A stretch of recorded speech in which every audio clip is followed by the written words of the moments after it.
სალამი, ეს არის პოდკასტი სოციალური დემოკრატიისთვის, ჩვენი მე-17 ეპიზოდი, სადაც მაქვს კიდევ ერთხელ ბედნიერება, რომ ვიყო წამყვანის პოზიციაში. დღეს ვისაუბრებთ გარემოს დაცვით ბრძოლებზე, უშუალოდ ვისაუბრებთ იმაზე, თუ რა ტიპის გამოწვევების გადატანა უხდებათ ადამიანებს, რომლებიც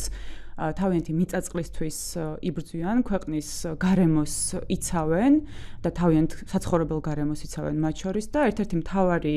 საკითხი იქნება, რომ განვიხილოთ, როგორ ახერხებს ავტორიტარული რეჟიმი, რა ტიპის მიმართებები აქვს ავტორიტარულ რეჟიმს ამ ბრძოლებთან და მათ შორის როგორ ახერხებს სხვადასხვაგვარი რეპრესიული მექანიზმებითაც გაუმკლავდეს, წინააღმდეგობა გაუწიოს იმ ბრძოლებს, რომელშიც თამამად და პირდაპირ შეგვიძლია თქვათ, რომ ქვეყნის შენარჩუნებისთვის მებრძოლ ხალხს რა გზებით ეწინააღმდეგება ეს რეჟიმი. ოღონდ აქვე უნდა ითქვას ისიც, რომ ამ გადაცემის, ამ პოდკასტის ერთ-ერთი მთავარი მიზანი იქნება ალბათ იმის გამოკვეთაც, თუ როგორ ახერხებს, როგორ მოახერხა მათ შორის იმ უკვე დეკლარირებულად ავტორიტარულმა რეჟიმმა ამ ფორმის მიღება და როგორ იწყებს ის სათავეს, როგორ იღებს ის სათავეს პერიფერიებთან ბრძოლების პროცესში, ან როგორ იწყება ავტორიტარიზმის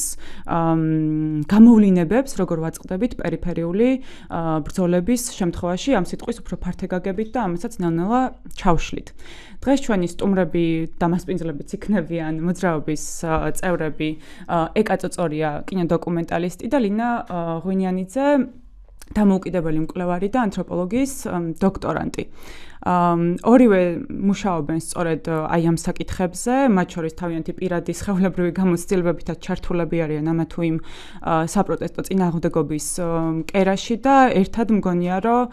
რაღაცად მოვახერხებთ, უკეთ გავარკვიოთ, საერთოდ რა მოგვიყვანა იქამდე, სადაც ვართ ახლა და გამოვარკვიოთ ისიც, თუ ამ ისტორიული გამოცდილებების დაკვირვებით, რაც ალბათ აი მაგალითად ლინას კვლევიდან გამომდინარე, რომელიც ბოლო 5 წლის მაგალითებზე არსებულ მსგავს ბრძოლებს შეისწავლის, აი ამ 5 წლის მაგალითის დაკვირვებით თუნდაც გავიგოთ, თუნდაც დღეს თუ არის რაიმე მსგავსი, რაც შეიძლება ხედულობიდან გქონდეს გამორჩენილი, რომლის მაგალითით ვისწავლოთ, თუ რა გამოგვრჩა აქამდე ამ ბრძოლების მაგალითზე, რა ვერ გავიტანეთ მათ შორის მეინსტრიმულ აზროვნების დღის წესრიგში, დღესაც თუ არის რაიმე მსგავსი, რაც მიუხედავად იმისა, რომ შესაძლებელი უფრო ფართოდ აღიარებული არის დღეს საზოგადოებაში ის, რომ ის პოლიტიკური რეალობა, რაშიც ვართ, არის ავტორიტარიზმი, ამის მიუხედავად შეიძლება რაღაცა უმნიშვნელოვანესი ასპექტები გამოგვრჩებოდეს, რაც გვჭირდება არა მხოლოდ სამომავლოდ გათვალისწინებლად, არამედ მათ შორის დღეს ფიზიკური გადარჩენისთვისაც. ამიტომ მოდი ლინა შენგან დავიწყებ, რადგან აი ეს კვლევა, რომელსაც ურჩევ ასევე მაყურებელს, რომ წაიკითხოს და ნახოს ლინას ეს კვლევა, სადაც ლინა შეისწავლის უშუალოდ სწორედ სახელმწიფოს მიდგომებს გარემოს დაცვითი პროტესტებთან მიმართებით. ძალიან საინტერესო და მართლა შთამბეჭდავი იყო უცებ იმის გააზრება, რომ ამ კვლევაში მხოლოდ 5 წლის პერიოდი არის მოცული და ამ 5 წლის განმავლობაში 23 საპროტესტო კერა და 23 საპროტესტო კერას მათ შორის თავისი უფრო მცირე ზომის საპროტესტო კერებიც აქვს და საპროტესტო მიმართულებებიც აქვს, სადაც ადამიანები ეწინააღმდეგებიან პირდაპირ, მათ შორის ხშირ შემთხვევაში შიშველი ხელებით ძალადობრივ სახელმწიფოს და ეწინააღმდეგებიან იმისთვის, რომ შეინარჩუნონ ქვეყნის ბუნება და ამ ბუნებაში იგულისხმება მათ შორის თავისთავად ადამიანების თანაარსებობაც ამ ბუნებასთან. ანუ ეს იმდენად შთამბეჭდავი იყო, თან შემზარავი წასაკითხი იყო უცებ იმის გააზრება და თან პლუს ამას რაღაც მომენტში უფრო მეტი ლეგიტიმაციაც ვიგრძენი იმ მხრივ, რომ ვამბობთ, რომ მთელ ქვეყანაში არსებობს წუხილი და არსებობს უკმაყოფილება, უცებ ხედავ, რომ მხოლოდ თუნდაც აი ამ მიმართულებით, რაც არის უშუალოდ გარემოს დაცვა 23 სხვადასხვა წინააღმდეგობის კერა გაქვს, უცებ ხვდები, რომ ხო არაფერს არ იგონებ, როცა ამბობ, რომ ქვეყანაში ძალიან დიდი მასშტაბის ის არსებობს მიუღებლობა იმ რეალობასთან, იმ პოლიტიკურ რეალობასთან, რაშიც ვართ ქართული ოცნების პირობებში. და ლინა, თუ შეგიძლია რაღაც უკეთ მოგვიყვე,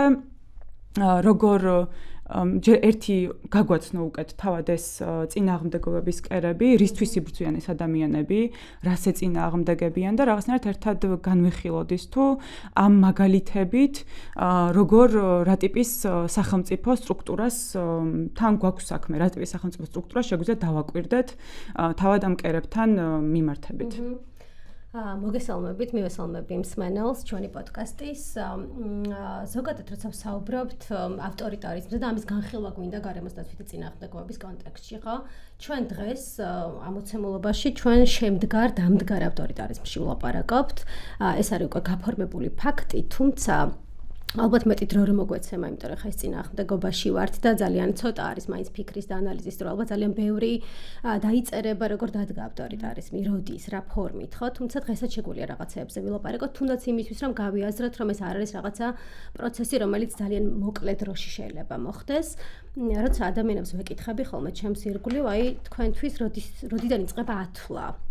ავტორიტარიზმის, ყველას აქვს განსხვავებული პასუხი და ეს პასუხი გამომდინარეობს იქიდან მათ როდის დაინახეს და მათ როდის იგრძნეს ავტორიტარიზმი საკუთარ სხეულზე. ვიღაცაებისთვის მაგალითად ავტორიტარიზმის დადგომა უკავშირდება 2023 წელს რუსული კანონის მიღებას. ვიღაცაებისთვის ეს არის 2024 წელი, როცა ეს კანონი მეორედ გამოიტანეს და ნამდვილად მიიღეს, ხო?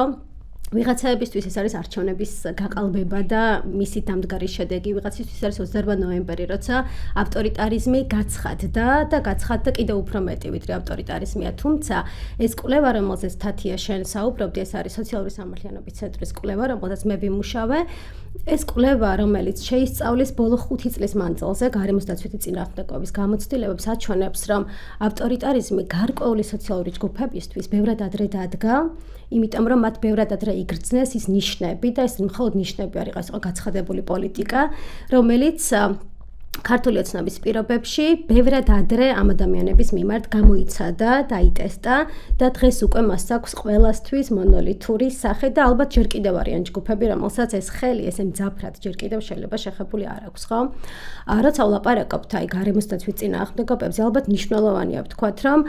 და ეს კვლევაც აჩვენებს, შენ თქვი 23 გარემოს დაცვითი წინააღმდეგობა, მხოლოდ 20 წლიდან 2024 წლის ჩათვლით, ანუ 5 წელში ჩვენ ქვეყანაში იყო 23 ხანგრძლივი, უწყვეტი,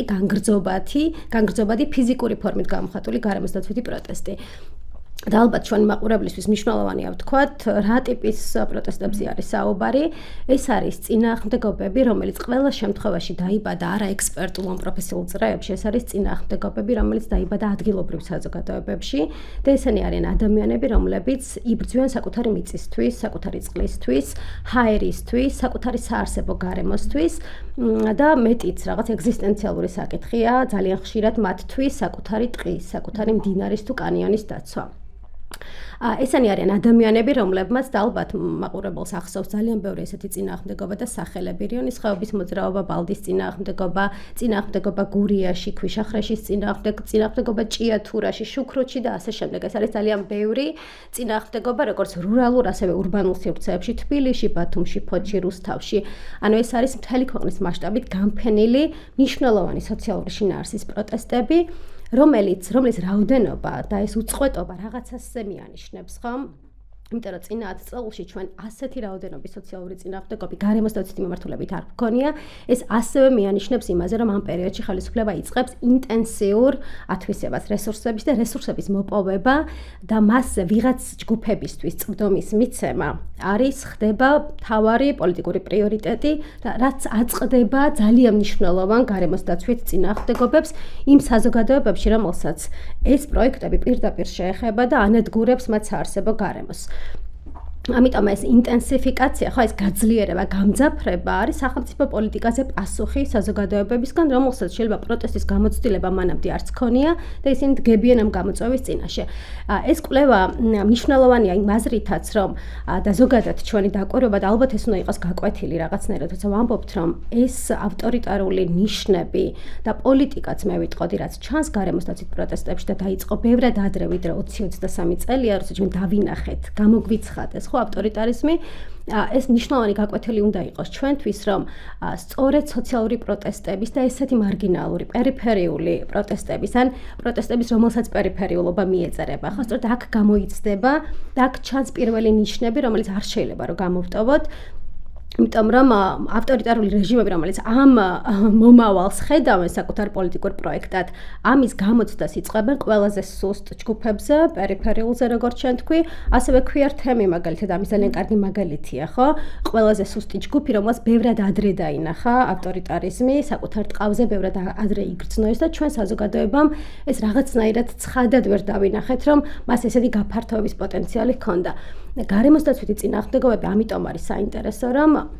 ჩემი აზრით, ზოგადად სოციალურ პროტესტში ალბათ და წინააღმდეგობებში ხელისუფლება პირველად ავლენს ავტორიტარულ ნიშნებს და ეს მნიშვნელოვანი რომ საზოგადოებამ დაინახოს. ეს მოხდა გარემოსდაცვითი წინააღმდეგობების შემთხვევაში და ვეცდები რომ ძალიან მოკლედ ვთქვა, რას აჩვენებს თვითონ კვლევა, აი დროით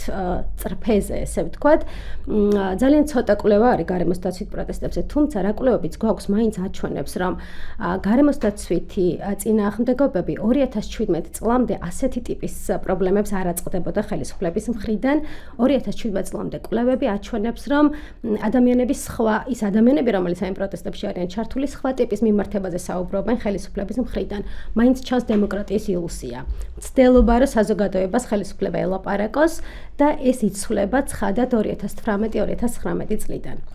ჩვენ თუ დავაკვირდებით ამ პერიოდში ბევრი რამე იცვლება ჩვენს პოლიტიკურ სისტემაში, რა თქმა უნდა ეს კვლევა ამას არ აღწერს, მაგრამ 2018-19 წელი გარემოსდაცვით პროტესტებში ხელისუფლების მიმართების გარდამტეხ პერიოდად შეგვიძლია დავინახოთ და მე გაგახსენებთ აი ორ გამოცდილებას, ეს არის 2018 წელს ზემო სვანეთი, სადაც პირველად ძიმე ტექნიკა სვანეთში შეყავთ სპეცდანიშნულების რაზმების დახმარებით და შემდეგ მედიაციის პროცესს ხელმძღვანელობს შინაგან საქმეთა სამინისტრო, არა გარემოსდაცვის სამინისტრო. წარმოიდგინეთ მედიაციას კომპანიას, ხელისუფლებას და საზოგადოებას შორის ხელმძღვანელობს მინისტრის მოადგილე. ეს არის პირველი ცხადი ნიშანი იმის, რომ გარემოსდაცვით წინააღმდეგობებს და ამგვარი ტიპის, ანუ რესურსების ათვისების ამოცანაზე პასუხისმგებლობას იღებს ძალოვანი სტრუქტურები. მოგვიანებით იგივე ხდება პანკისში. ეს არის უკვე 2019 წელი, როცა გახსოვთ ხადორის 3 ჰესის მშენებლობის დროს სამინისტრო, მაშინ გახარია იყო შესაძლებლობის მინისტრი, შევიდა ხეობაში სპეცდანიშნულების რაზმებით. ესეც არის გარდამტეხი პერიოდი, როცა ძალოვანი სისტემები და ამას უკვე მოყობიან უსაფრთხოების სამსახურები და მოგვიანებით ეს ძალიან კარგად ჩანს და 20-20 წლიდან უკვე ეს არის მთავარი გაცხადებული ხედვა სახელმწიფოსი, რომ გარემოსდაცვით პროტესტებს, რომელიც კიდევ უფრო მზარდია ამ პერიოდიდან, ხელისუფლება ელაპარაკება არა როგორც დემოკრატიული პროცესის სუბიექტს, ხო, რომელსაც უნდა ელაპარაკო, რომელიც სუბიექტია, რომელსაც აქვს კითხვები, ის საზოგადოება, ის არ უნდა გათიშო, ხო, პროცესიდან. მას ელაპარაკება არა სუბიექტს, რომელსაც რაღაც დემოკრატიულ დიალოგში შეიძლება რომ რაღაც კითხვაზე პასუხი გასცეს, სადღაც კომპრომისს მიაღწიოს, არამედ ამ ჯგუფებს აი ამ პერიოდიდან 20-20 წლიდან, რომელსაც ჩვენი კვლევა შეეხება, ამ დროიდან პროტესტებს ხელისუფლება ხედავს როგორც პრობლემას. როგორც საფრთხეს, იმიტომ რომ ამ დროიდან ის აცნობიერებს, რომ ნებისმიერი ჯგუფი საზოგადოებრივი და განსაკუთრებით რეგიონებში ხმამაღლა მოლაპარაკე ჯგუფები ხდება პრობლემა მისი პოლიტიკური პროექტისთვის, იმიტომ რომ მათთვის ამოცანა არ არის მათთან დიალოგში შესვლა და რაღაც კარგი საჯარო ინტერესისთვის, რაღაც სასარგებლო გადაწყვეტილების მიღება, მათთვის მთავარი ამოცანა ხდება გაანეიტრალოს ეს ჯგუფი, გაანადგუროს, გააჩუმოს და ყველა პროტესტი, ხო, რომელშიც ეკა მონაწილეობდა, რომელშიც მე ვიყავი ჩართული და ძალიან ბევრი ჩვენი მეგობარი და სხვადასხვა სოციალური ჯგუფი, სწორედ უკვე ამგვარ პროტესტებზე ვლაპარაკობთ, როცა მთავარი ამოცანა ხელისუფლების არის გაანადგუროს წინააღმდეგობა და ეს კვლევა საუბრობს ძალიან ბევრ ფორმაზე, რომელიც აჩვენებს და რომელიც აი ამ პოლიტიკური ამოცანის ქვეშ ექცევა. ხო, მაგ ნაწილზეც ალბათ გადავალთ და მნიშვნელოვანი იქნება მაგაზე საუბარი, სწორედ აი ამ ფორმებთან მიმართებითაც, ხო, რა ფორმებით მიემართება სახელმწიფო უშუალოდ ამ წინააღმდეგობებს და მათ შორის შენ თვითონაც ახსენე და ძალიან მნიშვნელოვანი ნაწილი მგონია იქ, ხო, რომ რას გულისხმობ მნიშვნელობს საერთოდ, როცა ძალოვანი სტრუქტურა ხდება პირველადი მწყარო იმისა, რომ ადგილობრივ მოსახლეობასთან დაალაგოს სიტუაცია, ხო? ჯერთი რა სიმბოლურადაც რომ შევხედოთ, რას ნიშნავს ძალოვანი სტრუქტურის მიერ დაალაგებული სიტუაცია, რა შეიძლება გულისხმობდეს, საშუალოდ შეგვიძლია წარმოვიდგინოთ, მაგრამ ამის მიღმა ძალიან მნიშვნელოვანია იმის გამოკვეთა, სწორედ რომ შეიძლება თავად ამ თუნდაც ამ 23 კერის მაგალითზე რა ვიღოთ 23 სხვადასხვა წინააღმდეგობის მაგალითსაც შეიძლება მიზნობრიობა თავად ამ წინააღმდეგობებს სხვადასხვა ჰქონოდათ, ხო? სხვადასხვა ყოფილიყო, სხვადასხვა რამეს მიემართებოდა, შეიძლება ერთი იბრძოდა პირობითად ტყეების დასაცავად, მეორე მდინარეების, მესამე მათ შორის შრომითი უფლებებისთვისაც, რომელიც არ დგას შორს თავისთავად, ხო, გარემოს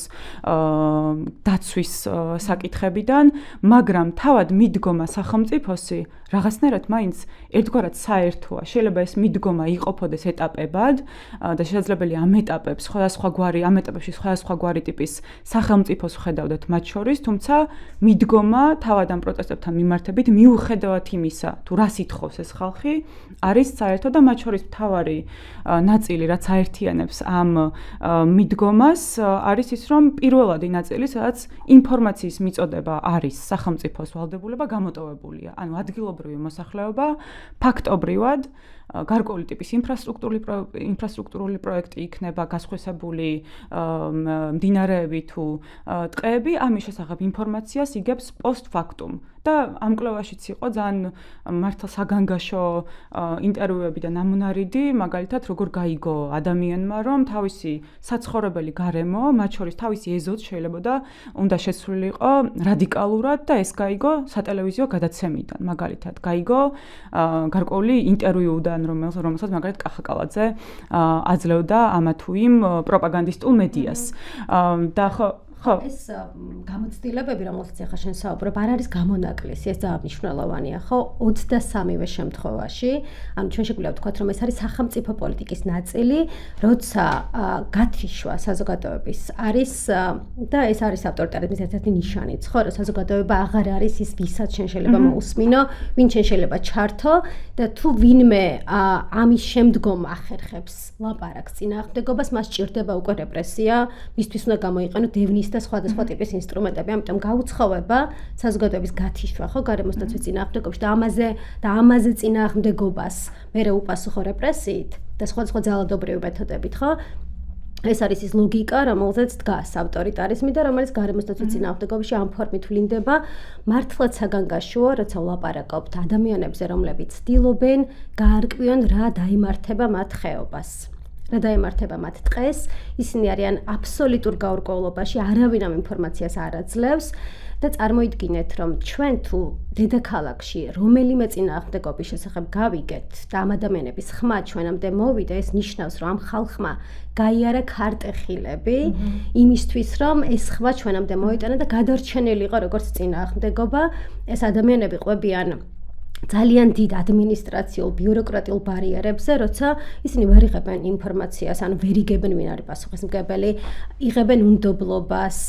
ასევე საკუთარი თემის წევრებიდან შიშს და უძალობის განცდას. აი მაგალითად, ხო, როცა შენ ხვდები, რომ ხელისუფლება შენს ეზოში შემოდის პირდაპირ ტრაქტორით, თემის ეს გამყინავი ეფექტით შეიძლება ჰქონდეს ამას ხო ადამიანებისთვის და ან შეიძლება პირიქით ძალიან დიდი აფექტი გამოიწვიოს და ბრაზი. თუმცა ხშირად ეს უძლურების განცდას იწვევს, როცა ხედავ, რომ ხელისუფლება პირდაპირ მოვიდა შენთან, არაფერი არ გკითხა და გაქვს გაცნობიერება ის, რომ შეიძლება გადაგიაროს უბრალოდ და არანაირი შანსი ამ წინააღმდეგობას არ ქონდეს. ანუ ადამიანები, რომლებიც ჩვენამდე ეს ხმა მოიტანეს და ვიღაცები ჯერ კიდევ ამას ახერხებენ, ხო, ბალდაში, საირმეში და სხვაგან, ანუ ესენი არიან ადამიანები, რომელმაც საკუთარი ფიზიკური, სხეულებრივი, არ ვიცი, მედეგობით, ტანჯვით და წვალებით მოახერხეს და წინააღმდეგობაში დარჩნენ, მოახერხეს და მოიპოვეს ინფორმაცია, ან მინიმუმ კითხვები სწორად ჩამოაყალიბეს, გაიგეს ვინ შეიძლება იყოს ადრესატი და გაარღვიეს ეს ძალიან მძიმე და ყრუ კედელი,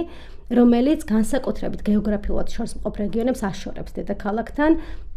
და ხო ესე ძალიან მნიშვნელოვანი ამოცანაა ხელისუფლების, რომ გათიშოს ეს წინააღმდეგობები, ეს ადამიანები, რომლებიც რეგიონულ ბრძოლებში არიან, გათიშოს თავარი დღის წესრიგიდან და მათი ხმა აქ ნაკლებად იყოს გაგონილი და შესმენელი, ხო? ამიტომ ძალიან მნიშვნელოვანი ამის თქმა, რომ ეს უნდობლობა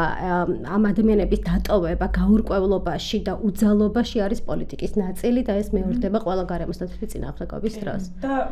უნდა ითქვას ისიც ხო, რომ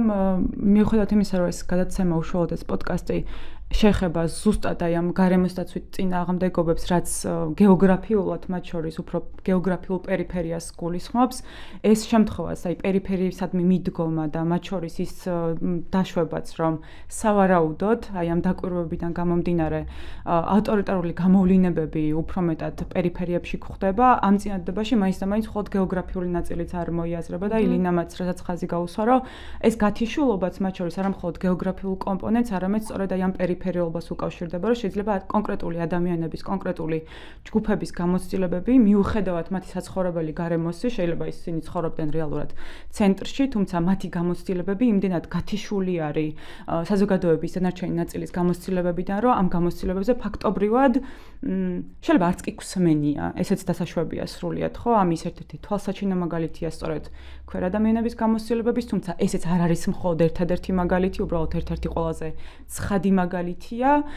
და მათ შორის უნდა ითქვას ისიც, რომ აი ამ პერიფერიულობისადმი მიდგომიდან გამომდინარე, რასაც ვხედავთ არის ის, რომ დღეს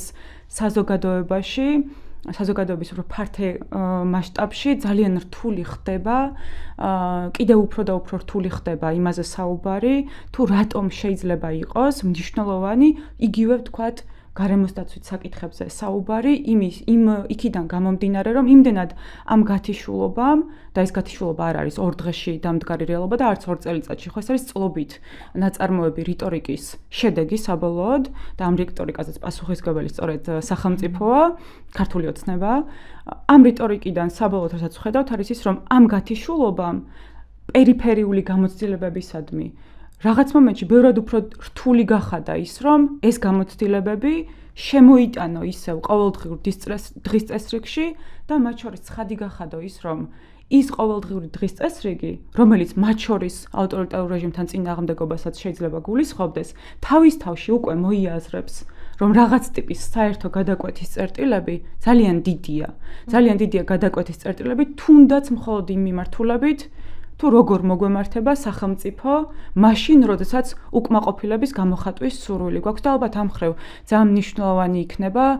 ეკას გამოცდილების გაზიარება, მაყურებელმა ვინც არ იცის, ეკა არის ჩართული ბალდის წინააღმდეგობაში ძალიან ინტენსიურად და აქვს არაჩვეულებრივი დოკუმენტური ფილმი გადაღებული მათ შორის ამ წინააღმდეგობაზე, რომლის ნახვასაც ყველას ვურჩევდი და ძალიან საინტერესო იქნება იმ ერთის მხრივ თვითონ ლინამ რაც ისაუბრა და ლინას კვლევაშიც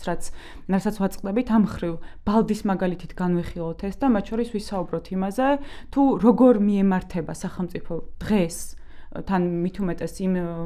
რეალობიდან გამომდინარე, რომ ერთი კვირის წინ სასამართლო პროცესი, რომელშიც ბალდელი მოსახლეობა ითხოვდა ლიცენზიის გაუქმებას მესგან რა ქვია დაცული ტერიტორიების სააგენტოსგან ეს სარჩელი არ დაკმაყოფილდა საბოლოოდ და აი მით უმეტეს ამ რეალობიდან გამომდინარე, სადაც უკვე კიდევ ერთხელ ცხადად ვაწყდებით, რომ სამართლის მაძებარი ადამიანი სამართალს ვერსად ვერ პოულობს, მიუხედავად იმისა, თუ მისი სატკივარი რას შეეხება, შეიძლება ეს იყოს მართლაც მომეცი საშუალება, რომ ჩემი მდინარე, რომელიც არის ჩემი, იმიტომ რომ ამ სოფელში ვცხოვრობ და ამ სოფელში ვარსებობ, შემეძლოს რომ ამ მდინარეზე ჩავდიო და შემეძლოს მათ შორის რომ თუნდაც ტურისტული მიმართულებით განვითარება მეც შევძლო და ამაზე მონოპოლია არ ქონდეს რამდენიმე მდიდარ ადამიანს, რომლის მფლობელობაში საბოლოოდ გადადის, ხო ეს ბუნება. ამას აპროტესტებს ადამიანი თუ აპროტესტებს იმას, რომ მაგალითად პირობითად 5,000 ლარიან ჯარიმას უწერენ, ამ ნებისმიერ შემთხვევაში პასუხი ერთია. თქვენი წუხილი არ არის საკმარისად მნიშვნელოვანი იმისთვის, რომ სასამართლომ დააკმაყოფილოს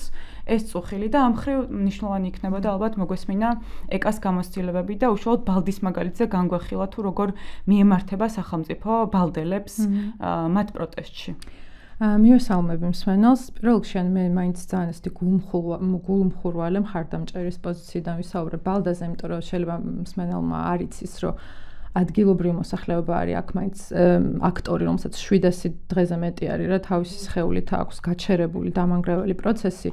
სოფლის თემისთვის და იცავს ბუნების ძეგლს, ხო? ანუ მე მხოლოდ შემიძლია რაღაც გავაზიარო ჩემი მაინც გარედან დაკვირვებები ამ წლების განმავლობაში 2 წელიწადზე მეტი ეს პროცესი მიდის. და რაღაც დაკვირვებები სასამართლო პროცესზე ასევე, რომელსაც რამდენი დიდ ნაწილს სასამართლო პროცესების დავესწარი. ადამიანების, თქვათ, გარემოსდაცვის წინააღმდეგობაში ჩართული ადამიანების ძალიან დიდი ნაწილი აი იმ პოლიტიკური სპექტაკლისგან, რომელიც ცენტრში არის ძალიან ხშირად დადგმული, ხო? ანუ რასაც ესეთ პოლიტიკურ სპექტაკლს ტელევიზიებში უყურებთ და ამ შემდეგ ამ პოლიტიკურ სპექტაკლებს წლების განმავლობაში, რასაც უწოდებთ რა, საიდანაც ძალიან დიდი ნაწილი ამ ქვეყნის მოსახლეობის სრულიად გათიშულია და საერთოდ ვერ ხედავს რა, ვერც ერთ მხარეში საკუთარ თავს და ვერც ერთი მიმართულებით ვერ ერთვება. და აი ესეთი ეს გათიშულობაც ხო არსებობს, ხო? ანუ რეგიონში მცხოვრები ადამიანების უმრავლესობა, რომელიც ვერ ხედავს თავს საერთოდ ასახულს რაღაც სატელევიზიო ფორმატებში. და შემდგომ ეს ადამიანები, ანუ სინამდვილეში, როდესაც ხდებიან პოლიტიკური სხეულები, იმიტომ რომ ხდებიან პოლიტიკური სხეულები, იმიტომ რომ რაღაც კონკრეტული გარემოსდაცვითი წინააღმდეგობის დროს ერთვებიან და საკუთარ მიწა-წყალს იცავენ, ანუ აქ გადიან ძალიან ესე გრძელ და საინტერესო გზას უზარმაზარი იმედგაცრუებისა და აღმოჩენების, ხო ასევე. მაგალითად, აი ხა სოფლის თემში ყველას შეიძლება სხვადასხვანაირი წინასწარი დამოკიდებულება ქონდა და იმედი თქვა სახელმწიფო სტრუქტურის და ასე შემდეგ, მაგრამ ბალდის მაგალითზე მაგალითად ბალდამ ძალიან თანმიმდევრულად მოსთხოვა პასუხისმგებლობა თავის გასხვისებულ კანიონზე სხვადასხვა ინსტანციას. ხო თუ ეს დაიწყო თქვა გარემოს რა ქვია ბუნების ძეგლის ადმინისტრაციით და ერთი პიროვნებით, რომელიც შეიძლება ყოფილიყო თქვა კორუმპირებული თანამდებობის პირი, შემდეგ გადავიდა ადგილობრივ თვითმმართველობაზე, პასუხი მოსთხოვა მერიას, შემდეგ პასუხი მოსთხოვა თქვათ რაღაც გამოსავალის თხოვა სასამართლოს, რომ დროებით მაინც გაეჩერებინა პროცესი რა განვითარების პროექტის მშენებლობის, აქაც უარი მიიღო, შემდეგ გადავიდა სააგენტოში დაცული ტერიტორიების, შემდეგ სამინისტროში, შემდეგ სასამართლო პროცესი, ანუ ყველა ინსტანცია თანმიმდევრულად გაიარა და ამ სოფლის თემი, აი ამ ინსტანციების გავლისას აწყდება უგულისყურობის, სრული იგნორირების, ან თქვათ მანიპულაციური ვითომ დიალოგის და თანამშრომლობის, რაზეც ლინაც საუბრობდა, ხო? აი ფსევდო მოსმენის, რა თითქოს ეხლა მე ჩვენ თქვენ მოგისმენთ, ოღონდ იმისთვის, რომ საერთოდ არ გავითვალისწინოთ თქვენი წუხილი და შემოგთავაზოთ რაღაც პოსტერული, პლაკატური გამოსავლები, რომ თქვენ ახლა ხალხო არ გესმით, რომ ჩვენ თქვენს განვითარებას ვცდილობთ და ახლა თქვენ გაგაგებინებთ რა, რომ ყველაფერი კარგად არის სინამდვილეში თქვენთვის და აი ამ ყველა ინსტანციაში მოგზაურობის შედეგად და მე ეს იყო ახალი ადმინისტრაციაც ხო დაცული ტერიტორიების სააგენტოსი და უკვე სასამართლო პროცესმაც აგერ დარეჯან კვარაცხელიამ ბეჭედი დაასვა იმას, რომ ვერც სამართალს ვერ ეძიებს ეს ხალხი, გაამართლა კორუმპირებული პროექტი, გაამართლა ძალადობა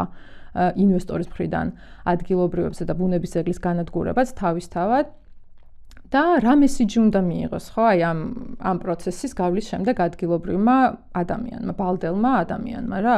რომ ის უნდა დაპატარავდეს რაღაცნაირად სულიერად, რომ ეს ვერ იპოვის სამართალს ამ ქვეყანაში, რომ მისი ცამდე მართალი მდგომარეობა თავისი სოფლისთვის ბრძოლის არის უბრალოდ ან მესიჯი რაც შეიძლება სახელმწიფო სტრუქტურებიდან ამ ადამიანებამდე მივიდეს არის ის, რომ არ არის შანსი რა სამართლის და სამართლიანობის ძიების და უნდა დაითრგუნო, დადუმდე და დაპატარავდე და ეს მესიჯები რაც მანამდე სხვადასხვა წყაროდან მოდიოდა გაჩუმდი თორემ, ასე ვთქვათ, ხო, როგორი ფორმითაც ცდილობს წენხის გაკეთებას, ხო? სახელმწიფო სტრუქტურები ასევე ანუ პატარა ადამიანების გავლით, ან პოლიციის თანამშრომლების პირით, ან იგივე სამწუხაროდ იგივე ანუ რაიონში მომუშავე ადამიანების პირით, ანუ ეს მესიჯები, რომ არაფერი გამოგივა მაინც, ანუ უნდა გაჩერდე რა და დანებდე. ანუ ერთადერთი მესიჯი რაც მიდის სახელმწიფოსგან მთლიანობაში, აი ზრუნველი სახელმწიფოს ნაცვლად, რომელიც ადამიანების ღირსებას იცავს, ესე ბჭყალებში ვამბობ ამას, ეს არის. და ამ გზას გადის თითოეული მოქალაქე, ხო? ან თითოეული ამ პროტესტში ჩართული ადამიანი და სადამდე შეიძლება ამან მიიყვანოს ახლა ეს პატარა მოდელი, რომ განვაზოგადოთ, ან შეიძლება ვთქვათ ბალდის წინააღმდეგობაში ჩართული ადამიანების თანდათან სრულიად ცხადი გახდა, რომ ეს ესე ვთქვათ, სრული იმედგაცრუება და ფარდის ახსნა, რომ იქ რაღაც პოლიტიკურ პროცესში ვიღაცა სხვაგან მოშორებით კი არის ჩაგრება მხოლოდ და ის რომ აქამდე ვიცოდი რომ კი დიდი კაცის არის ქვეყანა და მე არ მეკუთვნის ესე თეორიულად კი ვიცოდი, მაგრამ აგერ გავტესტე და ჩემი საკუთარი პატარა მიწის ნაგლეჯის და საკუთარი საკუთრე, ის რაც მჯერა რომ უნდა მეკუთვნოდეს, იმის მაგალითზე გავტესტე და აგერ დამტკიცდა რომ კი, ყოველთვის ყველა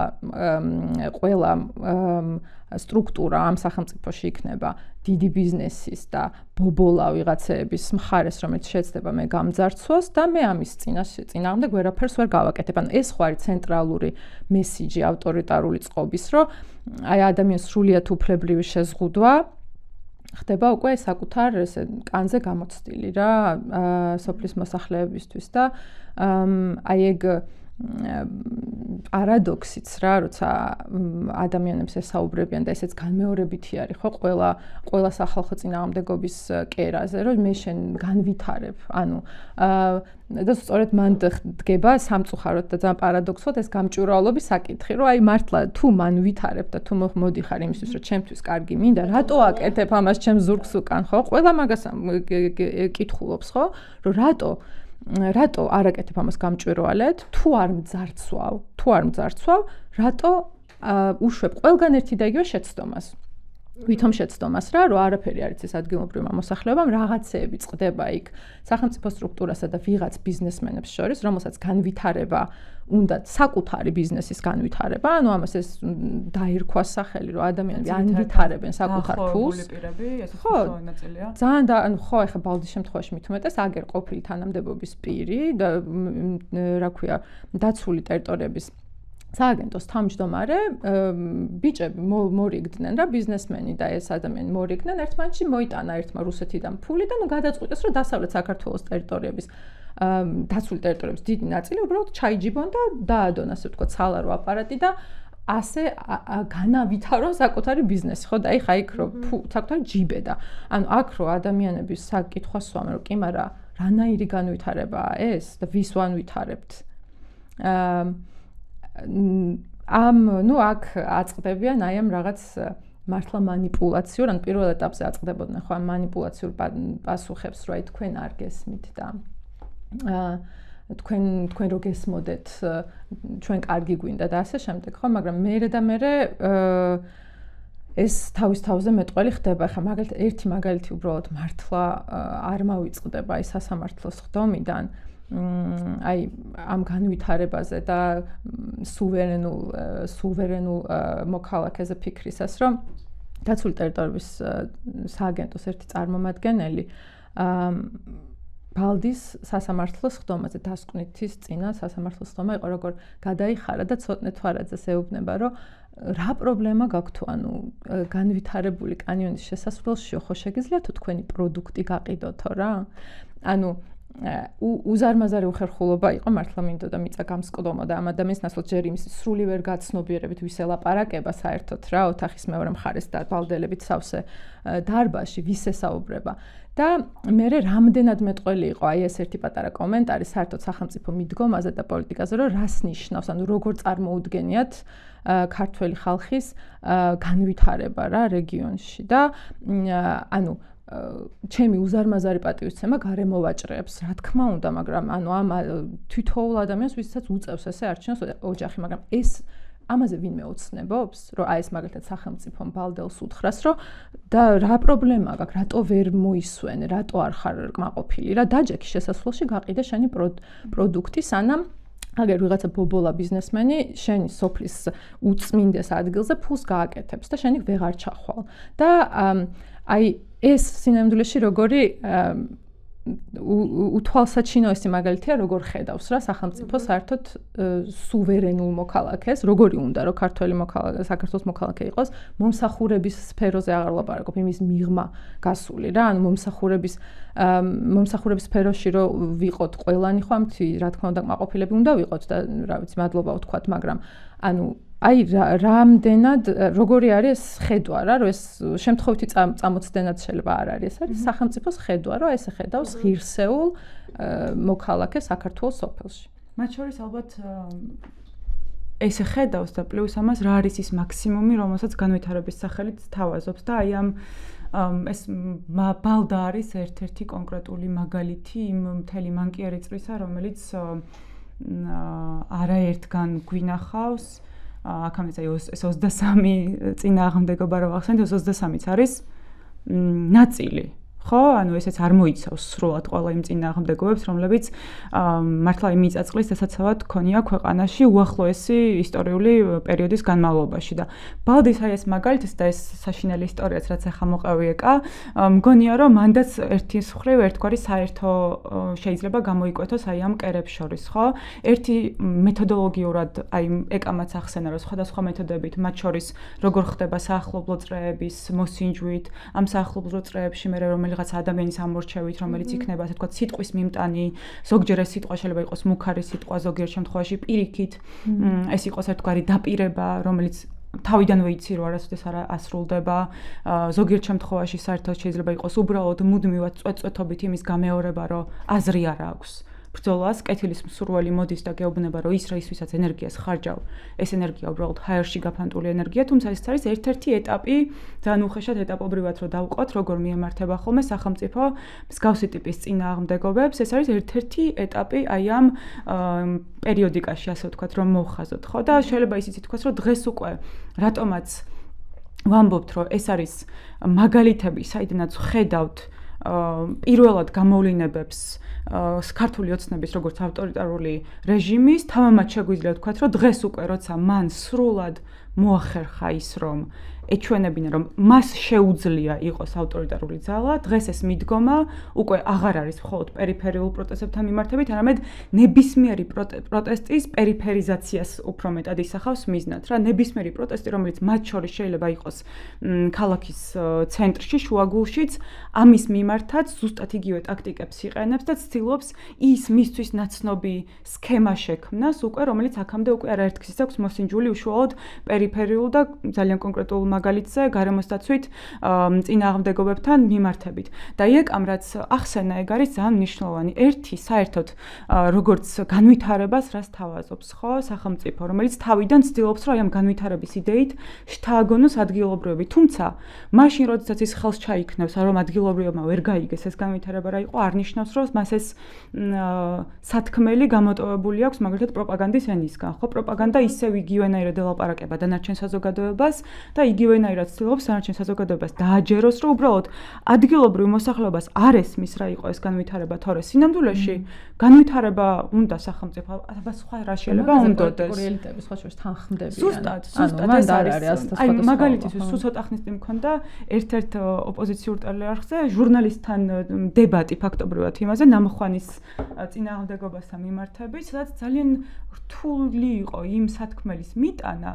რომ ახლა როცა აი ამავე არხზე პარალელურად მაგალითად ხარაგაულის კატასტროფას აშუქებთ, რატო არის შეუძლებელი მის დანახვა, რომ მსგავსი პროტესტები ხშირ შემთხვევაში არათუ რეაქციული, არამედ პროაქტიულია და სწორედ მსგავსი კატასტროფების თავიდან აცილებასაც კი ემსახურება, თუნდაც იგივე ნამოხვანის შემთხვევაში, ხო? ფაქტობრივად, საზოგადოება ადგილობრივი მოსახლეობა, რასაც ცდილობს რაღაც მომენტში, არის ის, რომ განჭვრიტოს რა შედეგი შეიძლება დადგეს, თუ კი ესა თუ ის ინფრასტრუქტურული პროექტი განვითარების სახელით აშენდება. და ხშირ შემთხვევაში ეს შედეგი არის ხოლმე უკიდურესად მძიმე. მაგალითად თუ კი კაშხალი დაზიანდა, რაც ასევე გვინახავს არაერთი ჰესის მაგალითზე, დაზიანების შემთხვევები, დატბორვის მაგალითები და ერთგვარად როგორც ცდილობს ეს ხალხი მოაბილიზოს აბსოლუტურად მათი ცოდნა, რაც კი საერთოდ გააჩნიათ იმასთან მიმართებით თუ რა გარემოში ცხოვრობენ, მოაბილიზოს ეს ცოდნა და ეს ცოდნა გააზიაროს ისე რომ მისაღები იყოს საზოგადოების იმ ნაწილისთვისაც მათ შორის, რომელსაც შეიძლება აპრიორი არ ესმის, რატო არის მნიშვნელოვანი ქვეყანაში ბუნება არ იყოს ყველა რეალობაში პრივატიზებული, არ იყოს ბუნება ყოველთვის იმ მდგომარეობაში, სადაც რაღაცა ატრაქციონები არის ჩადგმული და მაინცა და მაინც სასეირნო ბილიკები არის ყველგან გაყვანილი. ხო, სეირნობასთან არავის არ აქვს წინააღმდეგობა და ასევე ისიც უნდა ითქვას, რომ ამ მოცემულობაში ხალხი რასაც ითხოვს ხოლმე, რომ გაგვაგებინეთ, როგორ გინდათ, რომ განვითარდეთ. ეგებად მეც მინდა ეგრე რომ განვითარდა. აი საირმის მაგალითი რო ავიღოთ. საირმაში ბალდაში ასევე გამოგვრჩა გქონდეს ყოველდღიურ პროტესტზე გვაქვს საუბარი. ეს არ არის პროტესტი, რომელიც პერიოდულად იჩენს თავს, ხო? ამოფრქვევა არ ხდება პროტესტზე, არამედ პირველივე დღიდან, წინააღმდეგობის გაჩენის დღიდანვე ამ ადამიანმა ხელი მოაწერეს, რომ ეს კერა უნდა ყოფილიყო ყოველდღიური. საირმის შემთხვევაში გვაქვს ყოველკვირეული, ყოველ შაბათ-კვირას კურორტზე ადიან საირმელები, დგებიან უშუალოდ საირმის კურორტის აი ამ სასტუმროს წინ და რატომ?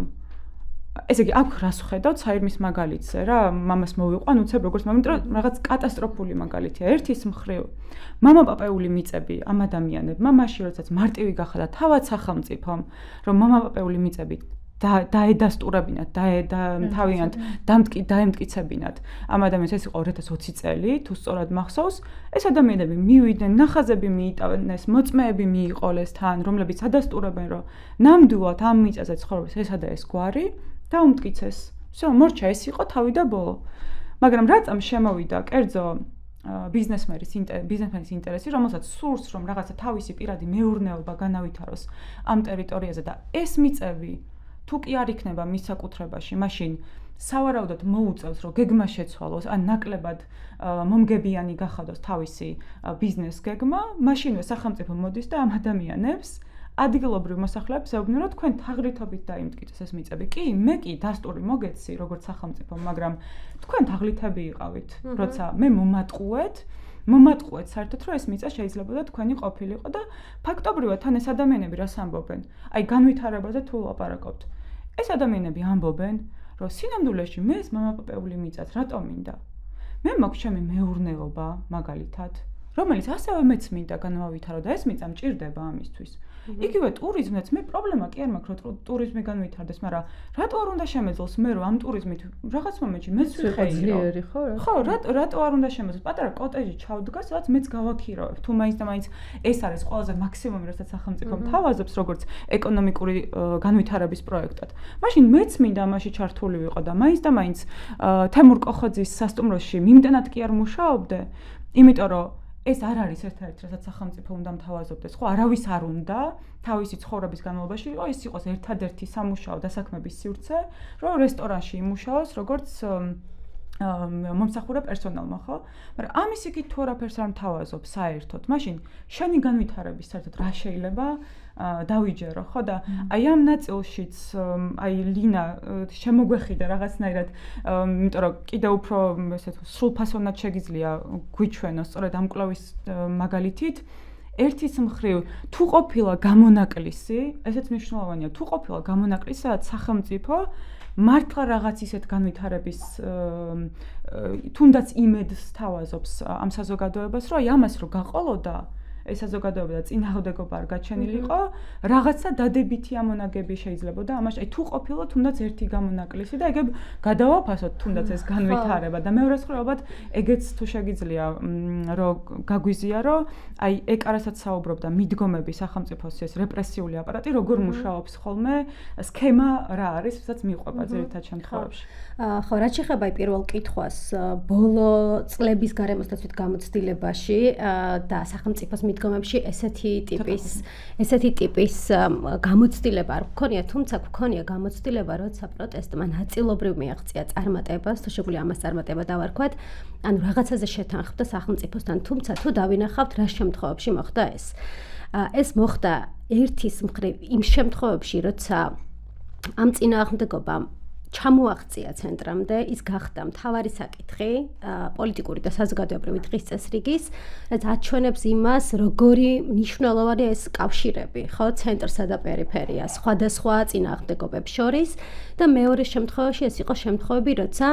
სახელმწიფოს აღარ უღირდა კონკრეტული მცირე კაპიტალის ინტერესის დაცვა და ის უბრალოდ მან ძალიან დიდი იყო ფასი, რომელიც უნდა გადაიხადა და იგივე მაგალითად ვანის ჰესის შემთხვევა, ხო? როცა გასაგები გახდა მოგვიანებით, რატომ გააუქმა, ესე ვთქვათ, ეს დაწყებული პროცესი სახელმწიფომ, იმიტომ რომ კონკრეტული ბიზნესის ინტერესის დაცვა მის ინტერესს აღარ წარმოადგენდა, იმდენად მცირე იყო, ან აღარ იყო მასთან დაკავშირებული კონკრეტულ მომენტში. თუმცა აბსოლუტურ უმრავლესობაში შემთხვევებში, აი, იგივე ბალდის გამოცდილება, ხო? როცა ეს ადამიანები იბრძვიან საჯარო ინტერესისთვის და ეს აერთიანებს ყველა წინააღმდეგობას. ისინი იბრძვიან საჯარო სიკეთისთვის და ამდენად საკუთარისთვის. კანიონი არის შენი იმდენად რამდენადაც ის საჯაროა, ხო? და საჯარო სიკეთეა. ყველა ესეთ შემთხვევებში ჩვენ ვხედავთ, რომ მეორე მხარეს დგას კერძო ინტერესი. და ეს კერძო ინტერესი არის შეზრდილი პოლიტიკური ინტერესთან. ხო, ეს პოლიტიკურის და ეკონომიკურის გამიჯვნა კი არ ხდება. ანუ შეუძლებელი არა თუ მათი გამიჯვნა აბსოლუტური გადაჯაჭვულობა შეგვიძლია დავინახოთ კერძოსა და საჯარო პოლიტიკურ ძალაუფლებას შორის და ეკონომიკურ ძალაუფლებას შორის. სწორედ ამიტომ სახელმწიფო არის ესეთი მედეგი და ესეთი მონოლითური, რომ დაიცვას კერძო ინტერესი, იმიტომ რომ მისი თანამდებობის პირის, მისი კლანის, მისი გვარის ინტერესიც არის და ეს არის სრულიად თანხმედრაში თითქმის ყველა წინააღმდეგობის შემთხვევაში და კიდევ ერთხელ გამონაკლისი არის შემთხვევები, როცა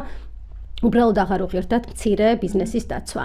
ძალიან მნიშვნელოვანია, რაზეც მაგალითად ეკა საუბრობდა, რომ აი ყველამ საკუთარ ტყავზე გამოსცადა და ბალდის მოსახლეობამ, როგორც ჭიათურამ, საკუთარ ტყავზე როცა შეეხო, მაშინ ვიგრძენით, ხო, სხვადასხვა სოციალურმა ჯგუფმა, როგორი მძიმე არის ავტორიტარიზმი, როგორც პოლიტიკური სისტემა, რომელიც ადამიანს, მის ღირსებას, მის მომავალს, კეთილდღეობას ანადგურებს ერთი ხელის მოსმით. თუმცა მნიშვნელოვანია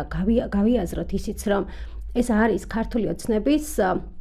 პოლიტიკის შედეგი, მისი პოლიტიკური ამოცანა და ცხადია, რომ ეს ესე იქნება, თუმცა ეს არის ძალიან მნიშვნელოვანია ვთქვათ, რომ ჩვენი საზოგადოებრივი და პოლიტიკური ველის დამსახურებაც, როცა ვლაპარაკობთ პოლიტიკურ ლანდშაფტზე, პოლიტიკურ პარტიებზე, როცა ვლაპარაკობთ მედიაზე, რომელიც პასუხისმგებელია, ეს საკითხები პერიფერიულ საკითხებად კი არ დარჩეს, მაგალითად ბალდამ კი არ გაიაზროს, მხოლოდ მაშინ, როცა ეს ბალდაში მოხდება, გაიაზროს საზოგადოებამ ბევრად ადრე, მაგალითად ბალდის პრობლემა, დარჩა ბალდის პრობლემა სამწუხაროდ მიუხედავად იმისა, რომ 2 წელია ეს ბრძოლა მიდის ძალიან ბევრ ადამიანს დედაქალაქში ალბათ არც კი გაუგია ბალდის შესახებ, თუმცა ბალდის თაობაზე რომ ყველას გაეგო და ის საზოგადოებრივ საკითხად ქცეული იყო, ყველასთვის მნიშვნელოვან საკითხად ქცეული იყო და ამაზეა ავტორიტარიზმის ლოგიკა აწყობილი, ხომ? ესე ცალკე ამ წინააღმდეგობების განადგურება მათ შორის კავშირების ვერ შექმნა და უკვე იმდენად დიდი მონსტრის ამოზრდა აი ამ პერიოდში, რომლის დამარცხება უკვე ძალიან რთული ხდება. ჩვენი პრობლემაც საზოგადოების მედიის ძალიან დიდი ბრალი არის ამაში. პოლიტიკური პარტიების, რომლებიც ამას არ ხედავენ საჯარო წინააღმდეგობებად სამწუხაროდ და ისინი იზიარებენ განვითარების და კერძოს გამარჯვების აი ამ ხედვას, რომელიც აქვს ქართულ ოცნებას და ალბათ სიამოვნებით იგივეს გააკეთებდნენ, ხო თვითონაც. ეს არის ძალიან მნიშვნელოვანი პრობლემა, რომ საკითხი, რომელიც არის საზოგადოებრივი და პოლიტიკური საკითხი, სადაც გამოჩნდა, რომ ეს არის ავტორიტარული ნიშნები, იქ ყველასთვის მნიშვნელოვანია, რომ ეს აქვე განადგურდეს და მას არ მიეცეს, ხო, განვითარება სხვა რეგიონებში და ჩვენ ვხედავთ, რომ ამ ბრძოლების თაობაზე ძალიან ცოტა ადამიანმა ვიცით, არ ხდება საჯარო და მნიშვნელოვან საკითხად ამ მცირე მნიშვნელოვანი ბრძოლების ქცევა, რაც არის ძალიან დამაზიანებელი ჩვენთვის და მნიშვნელოვანია, რომ მეთოდებზე ვლაპარაკობთ. მნიშვნელოვანია ვთქვათ, რომ ეს არის ქართული ოცნების განზრახ პოლიტიკაც, ხო, ხელისუფლება აკეთებს ყველაფერს იმისთვის, რომ ეს ბრძოლები დარჩეს ლოკალურ ბრძოლებად. და ჩვენ ამას ხელს უწყობთ ფართედ საზოგადოება ყველა, ხო? მისთვის მნიშვნელოვანი ამოცანაა, რომ ბალდის საკითხი არ გაცდეს ბალდას. მისთვის მნიშვნელოვანია, რომ ჭიათურის საკითხი არ გაცდეს ჭიათურას და ყველგან სადაც დამარცხდა ქართული ოცნება აი ამ განვითარების პროექტებთან კავშირში, იყო შემთხვევები, როცა ეს წინააღმდეგობი გაცდა ადგილს, არა მხოლოდ გეოგრაფიულ ადგილს, გაცდა იმ რაღაც საინფორმაციო ჩარჩოს, რომელშიც მოაქცია ის ადგილმაც და ხელისუფლებამაც, ხო? ძალიან მნიშვნელოვანი მაგალითია ამის მაგალითად აი პროპაგანდისტული საინფორმაციო აპარატი როგორ მუშაობს ქართული ოცნების, ხო? უნდა ვთქვათ, რომ პროპაგანდა დისკრედიტაცია, რომელიც ეხლა გამოიყენება ყველას მიმართ, ყველა სოციალური ჯგუფის მიმართ, მართლაც გამოიცადა პირველად გარემოს დაცვით მოძრაობებზე და ძალიან ბევრი ესე ვთქვათ ნარატივის სახელდება მიეწარებოდა გარემოს დაცვით მოძრაობებს, განვითარების მოწინააღმდეგე, რომელშინ არ იცი რა არის განვითარება, მათ შორის ეროვნული უსაფრთხოების, ენერგო უსაფრთხოების, სუვერენიტეტის ის წინააღმდეგ მოქმედი ჯგუფის სახელდება პირველად გარემოს დაცვით მოძრაობებში გაჩნდა, ხო? და პირველად რიონის ხეობის მოძრაობა არა მისი სახელდებით, მაგრამ ასე მინიშნებით უსაფრთხოების ანგარიში გაჩნდა ამ მოძრაობის შესახებ ინფორმაცია, სადაც ის ინსტრუმენტად იყო წარმოდგენილი ჰიბრიდული ომის. ანუ უსაფრთხოების საკითხად იქცა გარემოს დაცვის წინააღმდეგობის განეიტრალება, ხო, ქვეყნის ეროვნული უსაფრთხოებისთვის მნიშვნელოვან საკითხად მოინიშნა. ანუ ეს არის ერთი სახელისუფლებო ნარატივი, რომელიც ამ ჯგუფებს განვითარების მოწინააღმდეგეთ, ქვეყნის სუვერენულობის, მისი უსაფრთხოების მოწინააღმდეგეთ ნიშნავს, რაც გავრცელდა ბევრ სამოქალაქო ჯგუფზე მოგვიანებით, ხომ? ეხლაც ხომ ამას გვეუბნებიან, რომ ეს ადამიანები, ვინც რუსთაველზე დგანან, ქვეყნის ეროვნულ სუვერენიტეტს ებრძვიან და ისინი ამის წინააღმდეგ დასავლური დაფინანსებით მუშაობენ. ანუ ეს არის რაღაცნაირად ენა, რომელიც ჯერ ერთ ჯგუფს მიეყენება და როცა ის იმუშავებს, ის მარტივად შეიძლება ადაპტირდეს უკვე სხვა ჯგუფზე. იგივე პროპაგანდისტული ნარატივი, რომელიც მუდმივად აი ამ გარემოს დაცვით მოძრაობებს ნიშნავდა მცირე რადიკალურ ჯგუფებად. რომ აი სადღაც ხეობაში, სადღაც ჭიათურაში არის მცირე რადიკალური ჯგუფი, ხან გაყიდული, ხან დახელფასებული, რომელიც ახლა გამოიყენა მაგალითად კობახიძემ, სხვა სახელდებით გამოყენებულა ამ ჯგუფების მიმართ, რომ მათ გამორჩენა უნდათ. ისინი არიან მცირე რადიკალური ჯგუფი, მათ უჭერენ მხარს საერთაშორისო მხარდაჭერით დაფინანსებული NGO-ები და ასე შემდეგ. ანუ ეს არის დაპატარავების, დავიწროვების, გამარგინალურების მთელი სისტემა და კვლევა აჩვენებს, რომ ეს არის დიდი საინფორმაციო ინფრასტრუქტურა, ძალიან ორგანიზებული საინფორმაციო ინფრასტრუქტურა მედიებით, სოციალური მედიებით, საეჭვო აკაუნტებით, კოორდინირებული საინფორმაციო მოქმედებებით, რომელიც მიზნად ისახავს ხან სამი ადამიანის განადგურება სადღაც პერიფერიაში. რაც ერთის მხრივ აჩვენებს, როგორი ტოტალურია სისტემა და როგორი მიზნობრივი არის, რომ სადღაც სამი ადამიანი, რომლის ხმაც ვამბობთ, რომ ხშირად არც კი ისმის საჯაროველში, ისიც კი უნდა რომ გაანადგუროს. რაც თან აი ტოტალურობას აჩვენებს, თან აჩვენებს, რამდენად დიდ საფრთხედ მიიჩნევს ხელისუფლება ამ სამი ადამიანის ხმას. მართლაც მიუხედავად იმისა, რომ ძალიან ბევრი წელი აი ამ პროცესებში ვარ ჩართული, აი ამის ერთიანი დანახვა ჩემთვის კი იყო გამაოგნებელი, რომ აი ხშირად უკვე როცა განადგურებულია წინააღმდეგობის ველი თემი გათიშულია, შიგნით გახლეჩვა მოხდა და ასე შემდეგ, რამდენიმე ადამიანია დარჩენილი, ვინც წინააღმდეგობაში რჩება, მათი მიზანში ამოღება ხდება და მათი განადგურება ძალიან ბევრი ფორმით. დისკრედიტაციით, სოციალური იზოლაციით, რაც ჩვენ მაგალითად დედაქალაქში ნაკლებად გამოგვიცდია. მაგრამ გარემოს დაცვით მოძრაობებში გამოუცდიათ ეს რეგიონებში, სადაც არის მცირე საზოგადოებები და ამ დისკრედიტაციას აქვს სოციალური გათიშვის ამოცანაც. მაგალითად ერთი ადამიანი წინააღმდეგობის მონაწილე მიყვებოდა, რომ ის იყო ესეთი პატივცემული, დიდი სოციალური კაპიტალის მქონე ადამიანი თემში და აი ამ წინააღმდეგობის პროცესში, როცა მისი ინდივიდუალური მარგინალიზება დაიწყო უსაფრთხოების სამსახურმა და ამას ადგილობრივი ინფრასტრუქტურით აკეთებს და არა რაღაც თბილისიდან, ხო, იმ სოციალურ სხეულში ხდება ეს მარგინალიზება, ის უცებ გახდა ყველაზე მარგინალური ადამიანი სულ რამდენიმე კვირაში. და ყვება, რომ სადღაც შევედი პანაშვიდზე და იქიდან რომ გამოვედი, ჩემს გვერდით არავინ არ დადგა. და აღმოჩნდი სრულიად მარტო ფიზიკურად გარიყულები ხდებიან ეს ადამიანები და ხშირად აი ესეთ ადამიანებზე გადადის მთელი წინააღმდეგობის ტვირთი და წარმოიდგინეთ, რომ ამ ადამიანებს არ აქვს სივრცე საჯაროველში და ისინი არიან გარიყულები ქართული ცნობის პოლიტიკით და ისინი გარიყული არიან იმ წარმოდგენით პოლიტიკური და საზოგადოებრივი ველის, რომლისთვისაც გარემოს დაცვითი ბრძოლები მნიშვნელოვანი არ ყოფილა, თუმცა სინამდვილეში ამ ადამიანებმა გამოსცადეს თავის თავზე ის, რასაც ეხა მაგალითად რუსთაველზე მდგომი ადამიანები გამოვცდით ზუსტად იგივეს. დისკრედიტაცია, მარგინალიზაცია, მცირე რადიკალურ ჯგუფად მონიშნა, რომელიც ებრძვის ქვეყნის ეროვნულ უსაფრთხოებას და ასე შემდეგ, ხო? მაგნაწილში ხო ხო, მე რაღაცნაირად ეს მინდა და გამეზიარებინა, რომ ასევე ამ, რა თქმა უნდა, ამ ტენდენციის პარალელურად, რაც მე მეჩვენება, რომ პროპაგანდისტული ენისთვის უფრო ფართო მასებს, რომელიც ეხება და არა ვთქვათ იმ კონკრეტულ თემს, სადაც არის წინააღმდეგობა, ფართო მასებისთვის მე მგონია, რომ ეს სახალხო წინააღმდეგობის დაშავების და ის სწორი ენის პოვნა პროპაგანდას ყველაზე მეტად მაინც გაუჭირდა, იმიტომ რომ ხა მაგალითად ბალდას გარკვეულ კომუნიკაციას რო შეხედო, ანუ შეიძლება ყველა ტიპის კონტენტის ქვეშ იყოს უზარმაზარი პოლარიზაცია, მაგრამ როდესაც სოფელი ლაპარაკობს იმაზე, რომ აქ მოდის ვიღაცა გადამთიელი, უზარმაზარი კაპიტალით და ცდილობს წამართვას, რაც ჩემი წინაპრების საკუთრება იყო და რომ სადაც გავიზარდა, ჩამოვყალიბდი და გავხდი ის ვინც ვარ, ანუ ძალიან რთული არის, ანუ იმდენად ავთენტურად უკავშირდება მართლა ორგანულად ძალიან დიდი ნაწილი ადამიანების ამ გრძნობელობას რა, იმიტომ რომ ეს არის ეს არის სინამდვილეში ყველაზე ფართო გაჩუმებული უმრავლესობა, ხო, რომელსაც ხმა არ აქვს და უცებ ეს ხმა რომ სადღაც ისმის და ეს არის ავთენტური და გამწარებული ადამიანის ხმა რა. აი ამ ხმის გასაჩუმებლად სინამდვილეში ასევე ძალიან უჭირს რაღაც ენა იპოვოს ხანდახან რა პროპაგანდას და აი უპოვოს კუთხე როგორ გამოაჩინოს ის როგორც არა გამწარებული და არა მართალი ადამიანი და ანუ ამ ის რაც მეჩვენება რომ ადამიანებს უფრო აკავშირებს ერთმანეთთან მაინც და აი ამ ზუსტად იმ მედია რეალობების მიღმა რომ სადაც ვერსად ვერ გაიგებ ამაზე ლაპარაკს რომ ავტორიტარიზმი ამავდროულად არის მართლა ლინა როგორც ამბობდა კონკრეტული ჯგუფების ხელში რაღაც რესურსების მობილიზება, რომ აქ მარტო გარემოს და ბუნების დაცვაზე კი არის საუბარი, იმაზეა საუბარი, რომ ერთი ჯგუფი იქ თავის ძმად ნაფიცებს, რაღაცა რესურსებს ურიგებს და ჯიბეში უდებს და ამ დროს ყველას პატარას აპატარავებს, რომ ვერაფერი ვერ გააკეთონ ამ ტაცებლობისა და ძარცვის წინააღმდეგ. მე, ანუ თუ სადღაც იმედი უნდა დავინახო, ხედავ მანდრო უფრო და უფრო ცხადი და თვალსაჩინო ხდება ეს და უნდა გახდეს იმედი მაქვს ადამიანებისთვის და აი ყველაზე მართლა ყველაზე გაძარცული და ყველა ფერწართმეული ადამიანებისთვის რომელთა მრიცხანებასაც არ ვიცი რაღაც დროს რა უნდა დაუდგეს წინ რა ან თუ ეს მრიცხანება გახდა საზოგადო და თუ ამ ადამიანებმა დაინახეს და დავინახოთ ყველამ, ანუ სხვამ კი არა ყველამ, აი ეს კავშირები ვინ გძარცვავს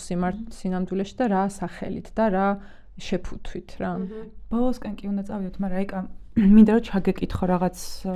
ნაწილში, რომ აი ლინა ეხა საუბრობდა ზუსტად იმაზე, როგორ პროპაგანდა უშუალოდ ამ შემთხვევაში უკვე პროპაგანდა როგორც ასევე რეპრესიული აპარატის ნაწილი, ხო? ძალიან აუცილებელია დღეს რაც ვხედავთ, არის ის თუ როგორ ახერხებს ქართული ოცნება ხშირ შემთხვევაში რეპრესია ისე განახორციელოს ამა თუ იმ ჯგუფზე, რომ ეს შეიძლება თავისი ხელითაც კი არ გააკეთოს მაინც და მაინც, არამედ იმდენად მოაბილიზოს და ნიადაგი შეამზადოს იმისთვის, რომ ესა თუ ის ჯგუფი ადამიანებად აღარ იყვნენ ახკმულები, რომ მას აღარ სჭირდებოდეს მაგალითად ესეთ პირდაპირ ძალოვანი სტრუქტურების გამოყენება იმისთვის, რომ მათი სიცოცხლე აღარ იყოს იმდენად მნიშვნელოვნად ახკმული, როგორც შეიძლება და ყოფილიყო მანამ, სანამ პროპაგანდა მათ მიზანში ამოიღებდა. აი ბალდის მაგალითზე ხომ არ გახსენდება რაიმე კონკრეტული მაგალითები, სადაც აი პირდაპირ გამოჩნდა, თუნდაც მიუხედავად იმისა, რომ შეიძლება უჭირდეს პროპაგანდას რაღაცა კუთხის შერჩევა, ის მაინც თუ კი რაც უფრო მეტად უჭირს, შესაბამისად მით უფრო მეტად ეცდება ამას, რაიმე კონკრეტული მაგალითები, სადაც აი განცდა ქონიათ შენს და დანარჩენ მაცხოვრებლებსაც ბალდის, რომ აი ეს არის ის მომენტი, რომელიც უნდა გამოვიჭიროთ, როგორ მოგვემართება პროპაგანდა, რომ აი პასუხი გავცეთ თუნდაც იმენით, რაც ახლა აქვს ბალდის წინააღმდეგობას საკომუნიკაციო შერჩეული, ხო? პირველ რიგში ისინი საუბრობენ იმაზე, თუ რატომ არის მათი პროტესტი მნიშვნელოვანი, საუბრობს ყველა. ესეც საჭიროა ხო ამას არ საუბრობს ერთი ადამიანი. მთელი სოფელი ლაპარაკობს ამას და ხო ეს სტრატეგიული ნაწილიც რაღაცა კონკრეტული მაგალითებით გამოჩნდება და აი როგორ ეს შემთხვევა ბალდაში ამ თვალსაზრისით შეიძლება მე ვერ შევადარებ ახლა ესე რა მკვლევარი არ ვარ და მაგრამ ჩემი დაკვირვებით ის არის განსაკუთრებული ბალდაში რა საუბარი არის სოფლის მთლიან სხეულზე ხო აი 80% სოფლის რომელიც ამბობს რომ ეს ჩემთვის არის მიუღებელი და რომელსაც ამის არტიკულაცია შეუძლია რა თქმა უნდა ძალოვანი სტრუქტურები ყოველთვის ცდილობენ ტარგეტირებას თქვათ კონკრეტული სპიკერების, ლიდერების და რა თქმა უნდა სრულ ინფორმაციის გავრცელებას და კონფლიქტის თესვას ასე შემდეგ რაზეა ლაპარაკი თვითონ თემისვე წევრების ხელით იყო უზარმაზარი თავდასხმა ხო კარავზე გაკეთებული და მე თვითონაც მაგალითად ფიზიკურად ყოფილვარ შემსწრე როგორ მოქმედებს პოლიცია მაგალითად პოლიციაში ადამიანების დასაბარებლად იყენებს მაგალითად პოლიციის თანამშრომელი ახლობლობას, რომ ეხლა ჩემი ხათრით მოდი და ანუ გამოკითხვაზე, რომელზეც მისვლის ვალდებულება ადამიანს არ აქვს და რას ნიშნავს შეგიძლიათ წარმოიდგინოთ, რომ ბალდის პროტესტის მონაწილე თითოეული ადამიანი რამდენჯერმე არის გამოკითხვაზე დაბარებული, ანუ ეს არის ტერორის ჩვეულებრივი გზა, რომ ადამიანი რომელიც მიდის პოლიციაში გამოკითხვაზე არ იცის როგორ შეიძლება მაგალითად ხო გამოიყენონ მისი სიტყვა მის წინააღმდეგ, დაბარებული არის რამდენჯერმე ადვოკატის გარეშე რა თქმა უნდა პოლიციაში ერთი კვირის ეს არის გამოფიტვა დაღლა გარდა ამისა ამას რომ თავი დავანებოთ იგივე ისევ ამავე თემის წევრების ხელით ხო ანუ პოლიციის თანამშრომლის ხელით იყო იგივე ინდიკო ბჟალავას წინააღმდეგ სრუჩვენება ჩაწერილი და გაფორმებული და რა თქმა უნდა ამ რეჟიმსა და კომპანიას ყოველთვის ყავს თავისი პატარა სამწუხაროდ მორალურად ასე ვთქვათ გაბზარული ადამიანები რომელსაც დგას სოფელშიც ხო მაგრამ ამას გარდა ანუ ეს პოლიციაზე რადგან ვლაპარაკობთ აი ეს ძალიან თვალსაჩინო აი თვალს რო ვერ აარიდებ ისეთი ფაქტი აი უსამართლობის რა რასაც სოფელი ესწრება ხო არის რომ ანუ ძალოვანი სტრუქტურების წინაშე ანუ სოფელი და პროტესტი უნდა იყოს უმციკლო აბსოლუტურად უბადლო არც ერთი შეცდომა არ უნდა დაუშვას არ უნდა აუტოგდეს ნერვი მაშინაც როცა ამცირებენ მაშინაც როცა შეურაცხყოფას აყენებენ არ შეიძლება რომ დაუშვას შეცდომა არ შეიძლება რომ აღელდეს არ შეიძლება რომ რაღაც გაექცეს იმიტომ რომ პოლიცია პროტესტის წინააღმდეგ ამას უმკაცრესად და უსასტიკესად გამოიყენებს. აუცილებლად არ გაუშვებს ამას შანსს და თუნდაც არ ქონდეს ამის მიზეზი იგივე ინდიკო ბჟალავას შემთხვევაში, ხო? udანაშაულო ადამიანსაც გამოაწყდოს ციხეში. და აქამდე არ არის ინდიკოს პროცესი ჩანიშნული, ხო? ანუ გამოაწყოს ციხეში, რომ დააზიანოს პროტესტი, მაშინ როცა ორგზის სისხლის სამართლის დამნაშავედ ცნობილი ინვესტორი ეს ჩამოსული ადამიანი რომელიც ფიზიკურად ორჯერ ერთხელ ჯგუფურად იძალა და ბალდელებზე ანუ სისხლის სამართლის დამნაშავე და 1000 ლარიანი გირაოთი ისევ გარეთ არის და სოფელში ანუ აგრძელებს სოფლის მოსახლეობის და პროტესტის მონაწილეების შევიწროებას ხო ანუ ესეთი თვალსაჩინოება რომ ერთის მხრივ ყველაფრის მიტევება შეიძლება და ყველაფრიდან შეიძლება გამოძვრე ყველანაირი პასუხისმგებლობიდან როცა ინვესტორი ხარ და მეორეს მხრივ როცა ანუ სოფელს არც ერთი პატარა შეცდომის დაშვების უფლება და აი ანუ მსმენელმა რო გაიაზროს რომ 700 დღიანი პროტესტის კარავში ყოფნა ეს ნიშნავს აი ამ ხელა წნეხის გაძლებას 700 დღე რომ ერთი რამეც რო შეგეშალოს ამას იმდენად კარგად გამოიყენებს პროპაგანდა აი ჭიათურის მაგალითზე ვხედავთ ხო ამას ძალიან თვალსაჩინოდ და უსევდიან ესად რომ ანუ ამდენად დაღლილი გამოფიტული შეურაცხყოფა მიყენებული ადამიანი თუ აღელდება სადმე როგორ გამოიყენებს სისტემა ამას მათი ასე ვთქვათ ბრაზისთვის ლეგიტიმაციის გამოსაცლელად წასართმელად და გასაშავებლად რა. აი ზიამაღლობელის მაგალითიც რაღაც ამის თვალსაჩინო მაგალითი რომელიც ახლა შეიძლება ჯგუფს არ წარმოადგენს ერთი კონკრეტული მაგალითია მაგრამ როგორ ხდება მათ შორის ზიამაღლობელის ამბის მოყოლა სრულად გამოტოვების იმ ნაწილის გამოტოვებით თუ რა უძღოდა წინ თუნდაც იმ სილას და კონტექსტ მთელი ამ ეხლა მზიას ნაწილი არის კონკრეტული მაგალითი იმისი რასაც ეხლა ეკასაუბრებდა მთელი უბრალოდ აი ამ მათ შორის პროპაგანდის ენის თავარი ფუნქციაც რაც არის რომ კონტექსტი ისე გამოგლიჯოს და წაგართვას სრულად რომ შემდგომში რასაც ხედავ როგორც მოცემულობას ფაქტს თუნდაც შეიძლება იყოს მართლაც სილა სახეში პოლიციელს ეს სრულად აღარ გაძლევდეს იმის შესაძლებლობას, რომ კონტექსტამდე მერე გასაშენით გაიკვლიო. უკვე იმდენად გაწვდის შედეგს და გეუბნება, რომ მაგალითად აგერ პირობითად ბალდაში არ უნდათ მაგალითებში არ უნდათ განვითარება და გითვლის რატო არ უნდათ განვითარება, რატო არიან, რატო არ ესმით რომ განვითარება არ უნდათ, მე შენ ვეღარ მიდიხარ იქამდე საერთოდ განვითარებაში რას გულისხმობს ეს ადამიანი. გეუბნება რომ აგერ ეს მოძალადეა, სახეში სილა გაარტყა პოლიციელს, შენ ვეღარ მიდიხარ იქამდე, თუ რა შეიძლება იყოს წინარე ფაქტორი იმისათვის რომ მოქალაქემ და მით უმეტეს ჟურნალისტმა, რომელმაც ზუსტად იცის რა შეიძლება ელოდეს ამ ქმედებაზე, ზუსტად იცის როგორ შეიძლება მას მოეპყრას სახელმწიფო, რომელიც მას სრულად აქვს გააზრებული, რომ უკვე არის ავტორიტარული რეჟიმი, ის მიდის მაინც იმაზე, რომ სილა გაარტყას პოლიციელს. გეუბნება, რომ მაგალითად